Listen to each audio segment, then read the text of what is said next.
Ето отиваме тук един пиян в Габрово. Половин час не може да си отвори.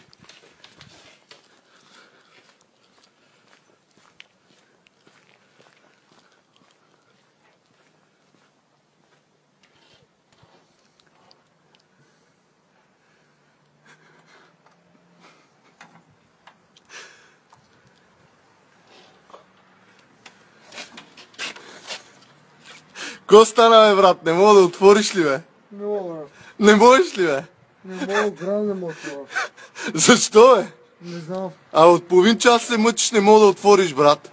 Отваряй, моля те. Отваряй, брат. Как да ти отворя, бе? Аз да не съм от тука, бе. Не знам, къде си човек. От половин час не мога да си отвориш, брат. Що? Не знам къде си, ама... Страшна работа. Ама напиша на овца. На какво се направи? На овца. Написа на овца. Откъде си? От тук, от Габрово ли си? От Плевен съм. От Плевен си. Аз мисля, че си от Габрово. Тук какво правиш? На квартира съм, какво правя? Това е смешно, да. Смешно, да. Бат, аз те гледам от половин час колата, там не мога да отвориш. Виж къде съм аз, виж къде е колата, виж къде светят фаровете. Отваряй пъти, бе, човек. Как да ти отварям, аз да не знам кой ключ. Ако ти отворя тук горе, дали си се качиш във вас? Набара го, брат. Айде, жив и здрав. Пак ли затвори вратата, бе? Мамо! Къде ще го цяла сега?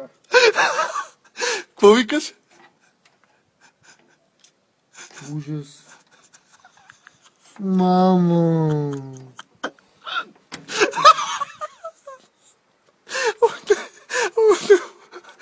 Пет и половина сутринта. Ох, не мога. Стига с тема пъти, бе, уй. Ти ще ме умориш, бе.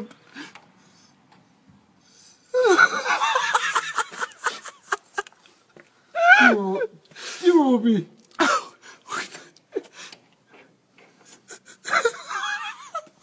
Беге, бе, уй. Мамо. Ох, не мога повече. Толкова не съм се хилил. Ох, не мога, човек. Да ти отключвам ли, бе? Аз ще отворя. Сам ли си отвориш? Как? Помощ не искаш. Добре, няма. Добре, без помощ. Влезе. Айде, брат, чао. Жив и здрав.